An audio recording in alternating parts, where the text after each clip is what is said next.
माळशिरस तालुक्यातील पिलीव येथील कर्मवीर भाऊराव पाटील विद्यालयात 20 फेब्रुवारीपासून 10वीच्या बोर्ड परीक्षेस प्रारंभ होत आहे.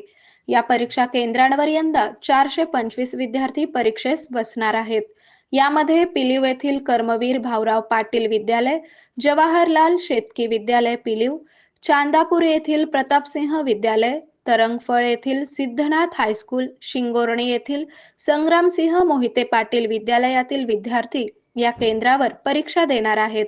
या ठिकाणी एकूण 17 ब्लॉकमध्ये ही परीक्षा होणार असून नवीन इमारतीमध्ये 7 तर जुन्या बसस्थानकाजवळील इमारतीमध्ये 10 ब्लॉक आहेत. केंद्रावर सर्व यंत्रणा पूर्णपणे सज्ज असून यामध्ये प्रत्येक वर्गात सीसीटीव्ही कॅमेरे, बैठे पथक, पोलीस बंदोबस्त, ड्रोनची करडी नजर, आरोग्य सेवा अशी सर्वच यंत्रणा परीक्षा केंद्रांवर सज्ज असल्याचे केंद्र प्रमुख अशोक बागल यांनी सांगितले.